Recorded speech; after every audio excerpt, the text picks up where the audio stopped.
Channel को subscribe करें और बेल आइकन को प्रेस करें वीडियो सबसे पहले देखने के लिए। दोस्तों, आज इस वीडियो में मैं बात करने वाला हूं डार्क वेब के बारे में। ये डार्क वेब की शुरुआत कैसे हुई? डार्क वेब के कुछ इंटरेस्टिंग फैक्ट्स मैं आपको बताऊंगा जो कि फ्रेश फैक्ट्स हैं। 2021 में भी कुछ ऐसे फैक्ट्स हैं जो मैं शेयर करूंगा। तो शुरुआत की बात करें, आपको पहले पता होगा कि डार्क वेब होता क्या है। डार्क वेब इंटरनेट का वो हिस्सा है, वेब का वो हिस्सा है जो सर्च इंजन पर इंडेक्स नहीं है। सारे गैर कानूनी काम वहां पर होते हैं और वो छुपा हुआ है। जब तक आपके पास इन्विटेशन नहीं है और स्पेशल सॉफ्टवेयर नहीं है, जैसे टॉर कहा जाता है, द अनियन रूटर, तो आप उसके अलावा वहां पहुंच नहीं सकते। एक नॉर्मल ब्राउजर जो आप गूगल क्रोम, ओपेरा या जो भी यूज करते हो, उससे आप डार्क वेब पर एंटर नहीं कर सकते। ये आपको पता होगा। स्पेशल सॉफ्टवेयर होते हैं, स्पेशल स्किल्स चाहिए होती है और वहां पर सब कुछ चल रहा है। सब कुछ से मेरा मतलब सब कुछ। इसकी शुरुआत हुई थी 1969 में, जब ARPANET द्वारा सबसे पहले एक मैसेज भेजा गया था एक इंसान से दूसरे इंसान को, ARPANET को इस्तेमाल करके। अब आप बोलेंगे ये ARPANET क्या है? ये एक पहला, आप कह सकते हैं, इंटरनेट की शुरुआती दौर की एक चीज थी जो कि सीक्रेट मैसेज भेजने के लिए, एनोनिमस रह के मैसेज भेजने के लिए बनी थी। Defence advanced research projects agency, DARPA द्वारा, ये जो ऑर्गेनाइजेशंस हैं, ये मिलिट्री से मिली हुई थी। ये मिलिट्री के लोगों के लिए बनाया गया था, आम इंसानों के लिए नहीं बनाया गया था। लेकिन वक्त आ गया फिर 1980 का, जब इस चीज को एक स्टैंडर्ड बना दिया गया और आम इंसानों तक भी पहुंचाने लगे लोग। आम इंसानों ने जब देखा कि ये एनोनिमस रहा जा सकता है, इस चीज से छुप के कुछ भी किया जा सकता है और एक ऐसा इंटरनेट पर हिस्सा भी है जहां पर ट्रेस नहीं किया जा सकता, तो उन्होंने फिर वहां पर इलीगल चीजों को डिस्ट्रीब्यूट करना शुरू कर दिया। और यहीं से इस बहुत अच्छी टेक्नोलॉजी को लोगों ने अब्यूज करना शुरू किया 1980 से। यह वो वक्त था जब पीयर टू पीयर कनेक्शन की शुरुआत ही हो रही थी, जब एक इंसान दूसरे इंसान को चीजें भेज सकता था, इनक्रिप्टेड भेज सकता था, बीच में कोई हब नहीं था, कोई ट्रेस करने वाला इंसान नहीं था। जब इतनी बड़ी फैसिलिटी लोगों को मिली, नेटिजन्स को मिली, तो उन्होंने सोचा क्यों ना हम इससे मनचाही चीजें करें। तो तब ये उजागर हुई चीजें। ये बहुत अच्छी टेक्नोलॉजी है, लेकिन इसको गलत तरीके से लोगों ने इस्तेमाल करना शुरू कर दिया। अब मैं आपको बताऊंगा कि आगे क्या हुआ। वक्त आ चुका था 2000 का, सन 2000 का।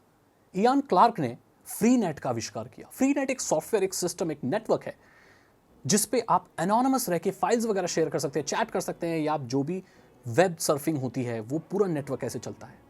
इस पे आप एनोनिमस रह सकते हो। ये आइडिया कुछ टॉर जैसा ही था, लेकिन द अनियन रूटर के बारे में मैं आपको बाद में बताऊंगा। लेकिन सबसे पहले बात हो रही है फ्री नेट की। ये अभी भी अवेलेबल है। यहां पर एनोनिमस रह के सब कुछ चीजें हो सकती हैं।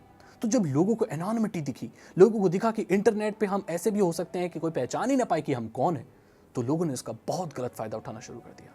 यहीं पे शुरुआत हुई थी illegal products, illegal movies, piracy वगैरह, ये सारी चीजें में बहुत धड़ल्ले से हो रही थी।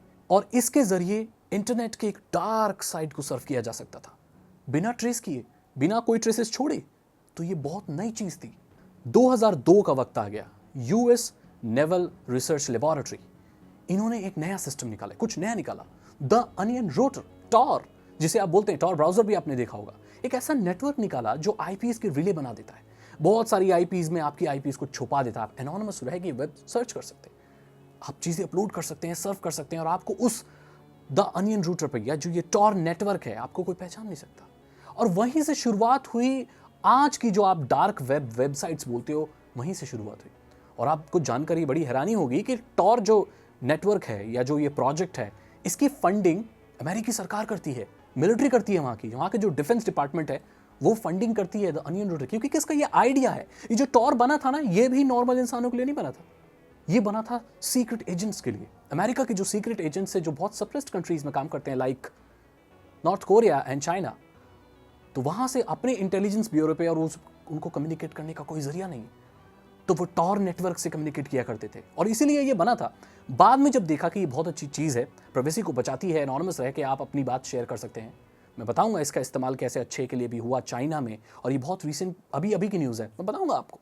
तो इस चीज़ के लिए बना। लेकिन बाद में वहाँ की सरकार ने सोचा एनोनिमस रहना सबका अधिकार है और कोई ट्रैक ना करे, कोई सर्वेलेंस ना हो, जो कि अमेरिकी सरकार के ऊपर आरोप लगा था। एडवर्ड स्नोडन के बारे में आपको पता होगा, वो विसल ब्लोअर, उसने ऐसा बताया था कि भाई बहुत सारी ऐसी सरकारें हैं जो उनके नागरिकों पर, उनके जीमेल अकाउंट्स और उनकी सारी चीज़ों पर नज़र रखती है, जो कि गलत है। तो इस चीज से बचने के लिए जितने भी बड़े बड़े रिपोर्टर्स होते थे, जितने भी जर्नलिस्ट होते थे, जितने सीक्रेट एजेंट्स थे, वो सब द अनियन रोटर का इस्तेमाल करते थे। इसे कोई ट्रेस नहीं कर पाता था कि वो क्या कर रहे हैं, और वो फ्रीली सरकार के अपोजिट भी, या अगर कोई सरकार गलत कर रही है या कोई सरकारी अधिकारी गलत कर रहा है तो उसके खिलाफ खुला बोल सकते थे उस डार्क वेब पर। आपको पता है डार्क वेब की ज्यादातर वेबसाइट्स डिस्कशन फॉरम्स है जहां पर डिस्कशंस होते हैं, राइट, जहां पर खुले तौर पर कोई कुछ भी बोल सकता है, लेकिन इतने घिनौने लोग भी वहां पर रहते हैं कि वो इंसानी दिमाग की वो घिनौनी चीज़ों के बारे में भी बात करते हैं जिसके बारे में शायद आम इंसान को सोचते हुए भी डर लगे। लेकिन ये टेक्नोलॉजी अब्यूज़ हुई क्योंकि ये अनोनिमस रहा जा सकता था। इन लोगों को ये लगता है कि अगर हम इंटरनेट की दुनिया पर पहुंच गए हैं तो हम बहुत अलग दुनिया पर पहुंच गए हैं, हमें कोई नहीं पकड़ सकता। इसी चीज़ से शुरुआत हुई, और फिर शुरुआत हुई द सिल्क रूट की। सिल्क रूट एक ऐसी वेबसाइट थी जो इलीगल चीज़ें प्रोवाइड करती थी, इलीगल चीज़ें में खरीद बिक्री होती थी, और सरकार ने, CIA और FBI और सब ने मिल के उसके डेवलपर को, उसको बनाने वाले को धर दबोचा। सवाल ये उठता है कि फिर इनके ट्रांजैक्शन कहाँ से हो रहे थे, और एक बहुत बड़ा हाथ एक आदमी का है, वो है सातोशी नाकामोटो का। ये कौन है? जिसने बिटकॉइन को इंट्रोड्यूस किया। 2009 में उसने अनाउंस किया कि बिटकॉइन जैसी एक करेंसी हो सकती है, क्रिप्टो करेंसी हो सकती है जिसे ट्रेस नहीं किया जा सकता, एनोनिमसली आप पेमेंट कर सकते हैं। जब एनोनिमस नेटवर्क मिल गया, डार्क वेब मिल गया, और जब ऐसी करेंसी मिल गई जो एनोनिमस रह के आप कर सकते हो, जो ट्रेस नहीं की जा सकती, तो साइबर क्रिमिनल्स के लिए तो वो वरदान साबित हो गया। और वहां से सिल्क रूट का पूरा साम्राज्य खड़ा हो गया, एक ऐसी वेबसाइट जो दुनिया भर की सारी इलीगल चीजों को बेचने में मदद कर रही थी। अमेरिकी सरकार के बड़े बड़े एजेंट उसको पकड़ने में लग गए, और मैं आपको बता दूं कि वो इतने चालाक थे कि सिल्क रूट के डेवलपर को तभी पकड़ा जा सकता था जब वो उस साइट को मेंटेन कर रहा हो, ना उससे पहले ना उससे बाद। एक कैफे में बैठकर वो उसको ऑपरेट कर रहा था और अपनी साइट को मेंटेन कर रहा था, देख रहा था कितना प्रॉफिट हुआ है, और अमेरिकी एजेंट्स इतने चालाक थे कि उसको चलाते हुए ही उस कैफे में धर दबोचा और उसको जेल कर दी। आगे बहुत सारे साइबर क्रिमिनल्स आए जिन्होंने सिल्क रूट का दूसरा वर्जन बनाना शुरू कर दिया, और उन्होंने वो भी लॉन्च कर दिया। सरकार आए दिन डार्क वेब की इलीगल वेबसाइट्स को अमेरिकी सरकार बंद कर देती है। भारत सरकार के पास अभी इतने टूल्स हैं नहीं कि वो ऐसी साइट्स को बंद कर सके, क्योंकि हमारी अभी भी साइबर जो पुलिस है जो अभी इस लेवल तक नहीं पहुंच पाई है। लेकिन अमेरिकी सरकार अब भी इलीगल चीज़ों को पकड़ती है और उन्हें बंद कर देती है, और ऐसी बहुत अनगिनत वेबसाइट्स हैं डार्क वेब की जो सीज कर दी गई। डार्क वेब का साम्राज्य 2013 तक पूरा फैल चुका था, क्योंकि क्रिप्टो करेंसी का बहुत बोलबाला हो चुका था। लोगों को ये लगता था कि बिटकॉइन डबल हो जाएगा। 2013 में सातोशी नाकामोटो जो लेके आया था बिटकॉइन, वो एक रेवोल्यूशन की तरह आई। लोगों ने बिटकॉइन में इन्वेस्ट करना शुरू किया। बिटकॉइन का इस्तेमाल करके लोग तरह तरह के ट्रांजैक्शन कर रहे थे, ऐसा कुछ कर रहे थे कि उन्हें कोई ट्रेस नहीं कर सकता। वो दुनिया की हर सर्विस, चाहे अच्छी हो चाहे बुरी हो, या कोई भी प्रोडक्ट खरीद सकते थे, कहीं से भी खरीद सकते थे। तो बिटकॉइन और डार्क वेब ने मिलकर एक बड़े साम्राज्य को खड़ा किया। तो मैंने आपको बता दिया कि डार्क वेब की चीजें कैसे काम करती हैं। अब मैं आपके साथ कुछ ऐसे फैक्ट्स शेयर करूंगा जो आपको आज से पहले नहीं पता हो। क्या आपको पता है कि डार्क वेब के 21% से ज्यादा यूजर्स रशिया से आते हैं, उसके बाद US से आते हैं, उसके बाद छोटी मोटी और कंट्रीज से आते हैं, लेकिन सबसे ज्यादा रशियंस लोग आपको डार्क वेब पर देखने को मिलेंगे, जो कि उसका 21% है। डार्क वेब का इस्तेमाल चाइनीज लोग भी करते हैं अपनी सरकार के खिलाफ बोलने के लिए। आपको पता होगा the great firewall of China के बारे में मैं डिटेल में बता चुका हूं। वहां पर इंटरनेट चाइना सरकार द्वारा चलता है, जो सरकार डिसाइड करती है वही वेबसाइट चलती है, खुले तौर पर आप बात नहीं कर सकते।